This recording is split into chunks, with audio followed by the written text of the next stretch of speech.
Saudara-saudara, hari ini rame-rame menutup jalan Az-Zaitun, tapi kita dengan cara yang terbaik membuat jalan baru, jalan kehidupan.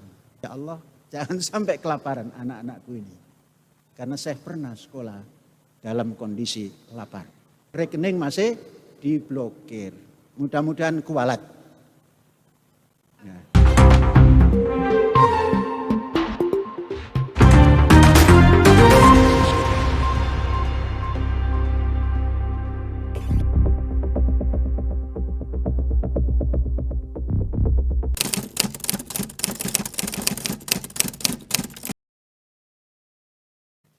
Assalamualaikum warahmatullahi wabarakatuh. Alhamdulillah. Asyhadu an la ilaha illallah wa asyhadu anna Muhammadan abduhu wa rasuluh. Wa ba'du, usini wa iyyakum bitaqwallah. Wa qad faza man ittaqa. Wa khusukum ala ta'atihi la'allana minal muflihin. Saudara-saudara, buka Al-Quran surat 41, Fussilat, ayat 34 dan 35.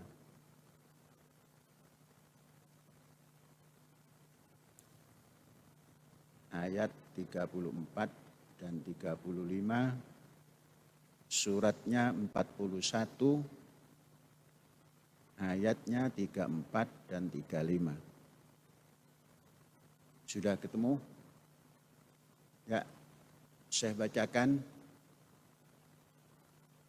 A'udzubillahi minasyaitonirrajim. Wala tastawi al-hasanatu walas sayyi'ah. Idfa' billati hiya ahsan.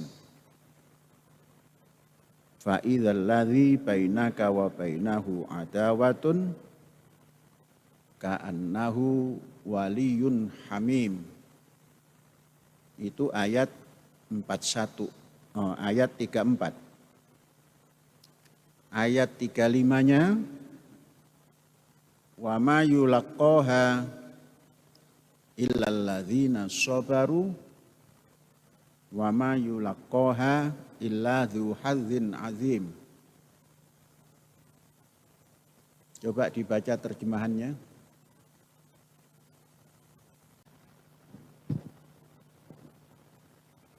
Dan tidaklah sama kebaikan dengan kejahatan. Tolaklah kejahatan itu dengan cara yang lebih baik, sehingga orang yang ada rasa permusuhan antara kamu dan dia akan seperti teman yang setia. Ayat 35. Dan sifat-sifat yang baik itu tidak akan dianugerahkan kecuali kepada orang-orang yang sabar, dan tidak dianugerahkan kecuali kepada orang-orang yang mempunyai keberuntungan yang besar. Walhamdulillah. Ini ayat ditujukan kepada siapapun umat manusia, bahwa di dalam kehidupan itu ada nilai baik, ada perilaku baik, ada aktivitas baik, dan sebaliknya juga dalam hidup ini ada nilai tidak baik, aktivitas tidak baik, dan perilaku tidak baik. Jadi dua ini selalu bergandengan dalam kehidupan umat manusia. Kemudian bagaimana cara untuk menghadapi kejahatan dan kejelekan?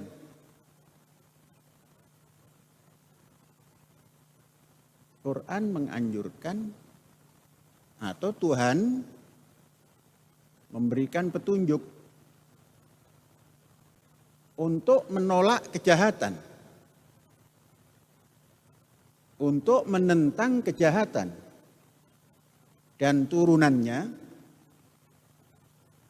dengan cara yang terbaik. Jadi tidak boleh sekedar dengan cara baik, terbaik. Jadi kalau ada jahat, menolaknya, kasarnya melawannya, itu harus cara yang terbaik. Kalau kejahatan itu berbentuk aktivitas, maka aktivitas yang untuk menolak itu harus aktivitas yang terbaik. Nah, ini satu metode menghadapi kejahatan. Kalau dengan cara yang terbaik itu, maka pada proses perjalanannya, siapapun yang mampu menampilkan sesuatu yang terbaik untuk menghadapi kejahatan, kejelekan, dan turunannya, kalau seperti itu, maka dalam perjalanannya nanti siapapun yang menampilkan kejahatan, siapapun yang menampilkan kejelekan, itu akan bisa menemukan sesuatu sehingga bisa merubah tampilannya yang jahat, perilakunya yang jahat, perbuatannya yang jahat, menjadi berbalik. Dan tatkala berbalik, siapapun yang berbuat baik tadi atau membawa kebaikan tadi, dia akan diikuti. Maknanya, orang-orang yang nampaknya benci kepada sesuatu yang ditampilkan dengan baik atau kebaikan, prosesnya kalau si pelaku kebaikan itu bisa menolak kejahatan tadi dengan cara terbaik, orang-orang yang belum sadar itu akan menjadi sadar dan akan bersama-sama berbuat baik seperti orang yang menampilkan kebaikan itu. Ini teori ilahiyah. Kalau dilakukan dalam kehidupan sosial keseharian, dalam bentuk apapun, ini akan terjadi. Namun saudara-saudara, untuk tampil seperti itu, ini perlu punya wadah. Agar orang itu bisa tampil dengan baik, itu harus punya wadah. Wadahnya itu adalah kesabaran. Tanpa sabar, tidak bisa tampil dengan baik itu. Kenapa? Karena kebaikan dan ditampilkan dengan cara yang terbaik untuk mengatasi kejahatan, itu perbuatan lumayan beratnya. Maka hanya bisa dilakukan oleh orang yang mendapatkan kesabaran, memiliki kesabaran. Dan juga tidak akan bisa hanya sabar saja. Ada diberikan pada orang yang memiliki hadzun azim. Hadzun azim itu boleh diterjemahkan jiwa besar. Jadi sabar itu harus diikuti dengan jiwa besar. Kalau sabar tanpa diikuti jiwa besar, itu akan runtuh juga. Jadi sabar dibalut jiwa besar atau jiwa besar dibalut dengan sabar, itulah yang akan bisa melunakkan kejahatan, merubah kejahatan menjadi pengikut kebaikan. Apa namanya? Teori ilahiyah. Kalau ingin punya kawan banyak, berbuatlah baik dan untuk menolak kejahatan, tolaklah dengan cara yang terbaik. Pasti akan banyak yang mengikut. Sekalipun awalnya menentang. Saudara-saudara, itu pesan ilahi.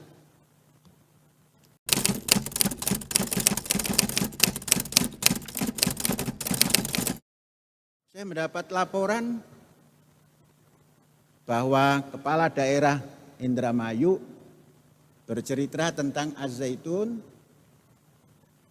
ada juga berbicara tentang hotel. Sesungguhnya Az-Zaitun tidak punya hotel, hanya punya wisma tamu yang diperuntukkan untuk tamu Az-Zaitun, untuk wali santri tatkala berkunjung dan ingin menginap.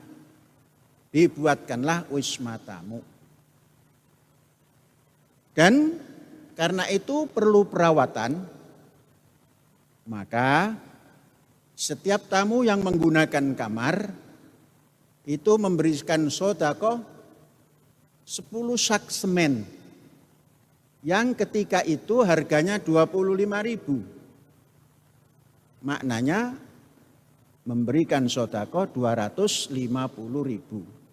Pada tahun 1999 dan diaktifkan tahun 2000. Sampai dengan 2023 ini tidak berubah itu sedekahnya. Ya 250.000 juga. Jadi kalau itu dijadikan perbincangan dengan disiarkan di televisi, maka beliau belum memahami. Padahal sebelum menjadi bupati, tatkala beliau menyampaikan visi misi ke Az-Zaitun, didampingi oleh ayahanda beliau, saya terima di tempat itu. Dan saya terangkan bahwa ini wisma tamu. Karena dari sejak menjelang pilihan bupati, sampai hari ini belum berkunjung, dan mendapatkan informasi yang lain-lain, maka berbicaralah tentang hotel di kampus Az-Zaitun. Bu Bupati, enggak ada hotel. Di Az-Zaitun tidak ada hotel. Wisma tamu untuk wali santri yang datang supaya tidak intervensi ke dalam asrama pelajar. Sistem modern seperti itu, sehingga santri yang ingin bertemu orang tuanya datanglah ke wisma tamu. Itu sistem modern. Jadi bukan hotel, wisma tamu. Kemudian kalau ada, contohnya wartawan yang datang ke kampus Az-Zaitun ingin menginap, juga seperti itu. Inilah bedanya pendidikan di Az-Zaitun dengan pendidikan di luar Az-Zaitun.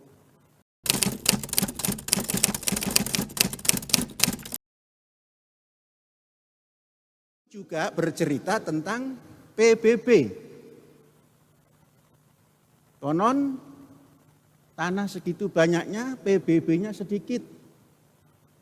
Mari saya bacakan PBB yang dibayarkan oleh Az-Zaitun melalui desa.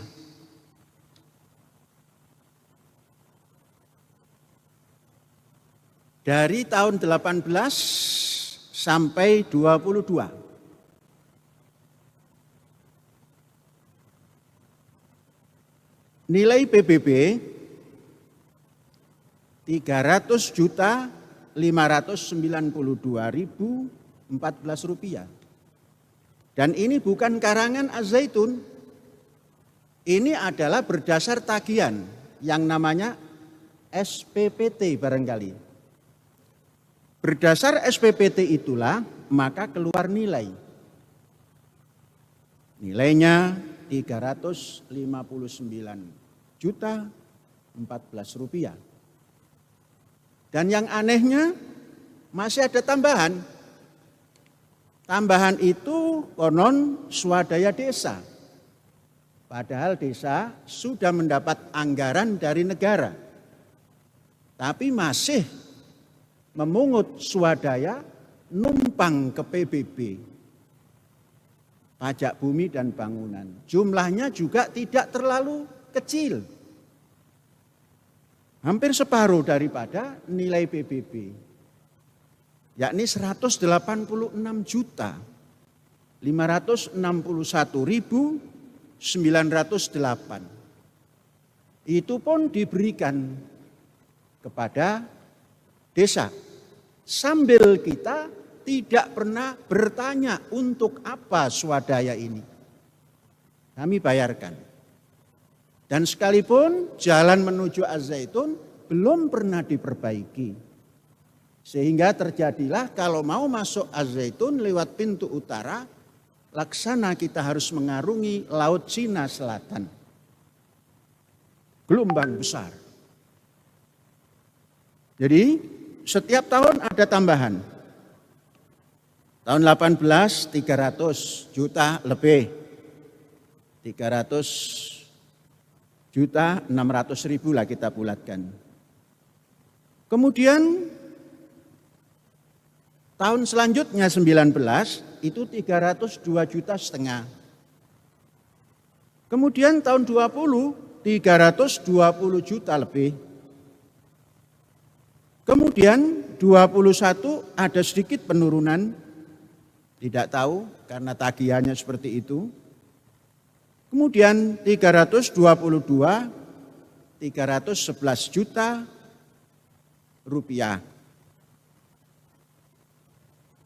Jadi pajak yang diberikan ke PBB dan swadaya itu dalam 5 tahun 2.600.436.544 rupiah. Bukan jumlah yang kecil. Ini selama 5 tahun. Di luar kabupaten tentunya banyak. Keseluruhan pajak PBB dan swadaya desa yang ada di keseluruhan yang dimiliki oleh Ma'had Az-Zaitun itu selama 5 tahun 4.375.083.065 rupiah.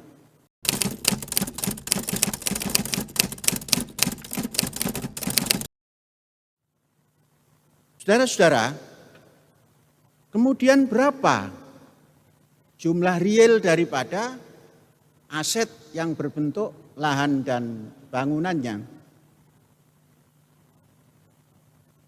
Pada tahun 21, yakni 27 Agustus 2021,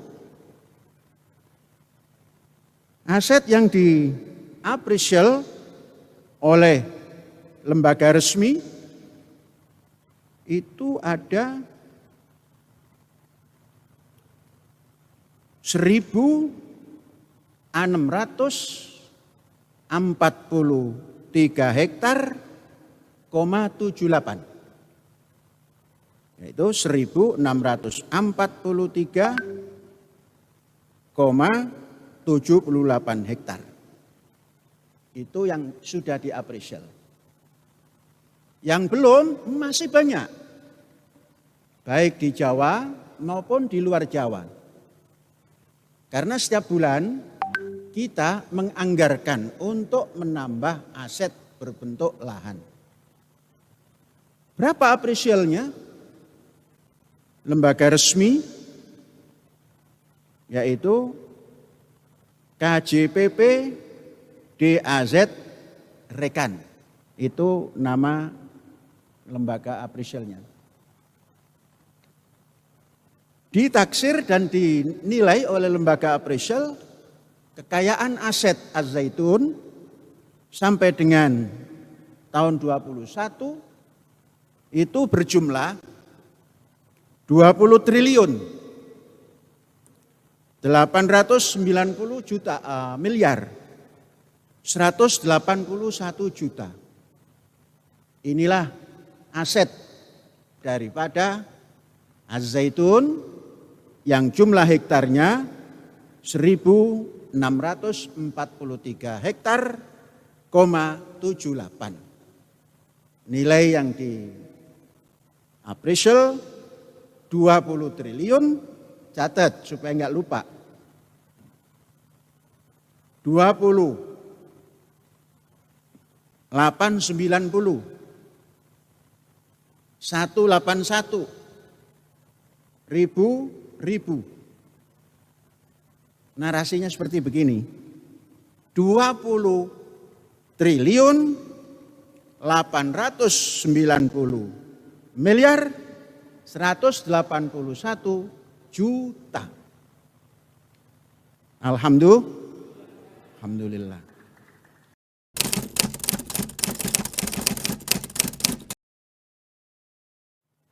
Kemudian ada orang yang melaporkan bahwa kita menyelewengkan zakat dan fitrah. Kita tidak pernah menjadi panitia amil zakat. Ya, supaya paham bahwa Az-Zaitun tidak pernah ditunjuk sebagai panitia amil zakat. Kan ada itu panitianya secara nasional dan daerah dan kecamatan. Namun Az-Zaitun dalam setiap Ramadan mengadakan gerakan Ramadan yang kita istilahkan Harokah Ramadan. Dan setiap Zulhijjah itu kita mengadakan Harokah Al-Qurban. Dalam 5 tahun itu Harokah Ramadan kita dapatkan dari tahun 19 sampai 23 14 miliar 583 juta 697 91 rupiah. Jadi 14 583 369 091. Kemudian mustahik, kalau kita istilahkan mustahik karena gerakan kurban ini kita bagikan juga pada fuqara masakin, itu 13.107 orang. Kemudian berupa beras 5 kilogram dan berupa gula 5 kilogram. 5 tahun beras yang kita sampaikan kepada fuqara masakin 65 ton 535 kg. Sama halnya dengan gula. Gula 65 ton 535 kg. Harga tidak usah dicatat. Kemudian setiap Idul Adha, karena kita punya gerakan kurban, maka kita bisa mengumpulkan lebih besar daripada Harokah Ramadan. Dalam 5 tahun, sejak tahun 19 sampai tahun 23, itu terkumpul 19 M, 502 juta, 631.601 rupiah. Kemudian kita berikan pada 20.293 orang. Masing-masing mendapatkan 2 kg daripada daging dan 5 kg daripada beras. Beras yang terdistribusikan 101 ton. 465 kg. Adapun daging yang kita distribusikan 40 ton 586 kg. Nah, ini karena ada informasi katanya tentang zakat dan lain-lain. kita tidak pernah menjadi panitia. Maka kita tidak bertanggung jawab kepada siapapun. Hanya bertanggung jawab kepada fuqara wal masakin kalau kita memberi.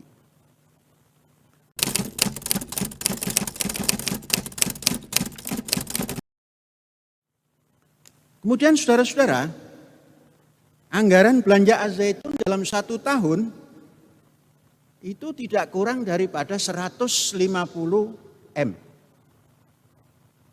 150 M. Kalau dibulatkan. Apa yang terbanyak?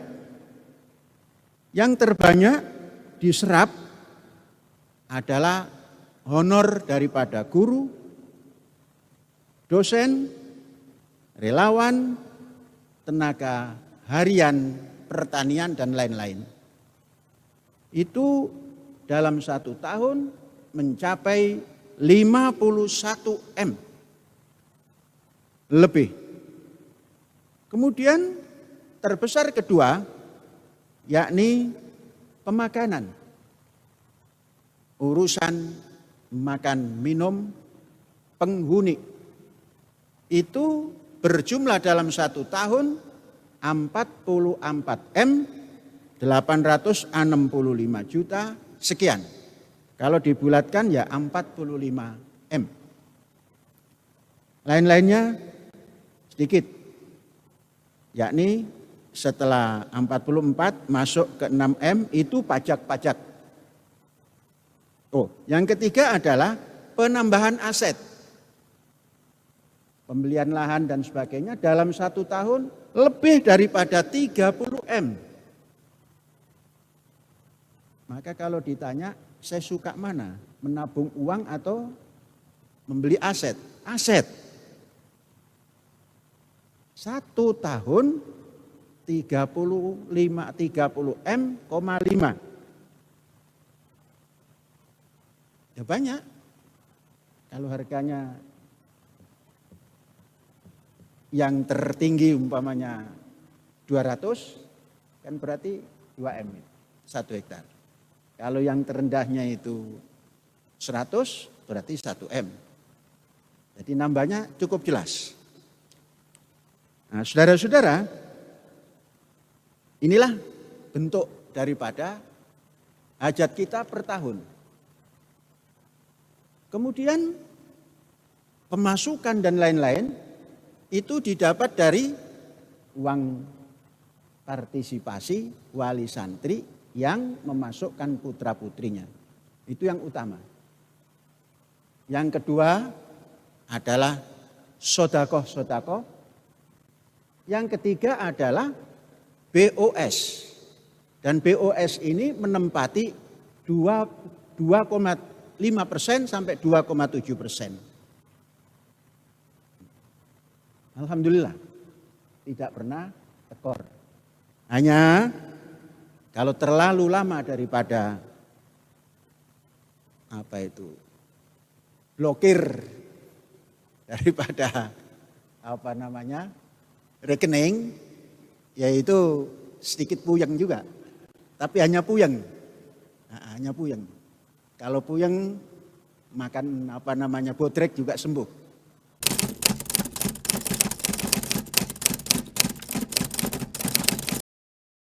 Mudah-mudahan Bu Bupati ya mendengarlah paling tidak, sehingga tidak ikut-ikut.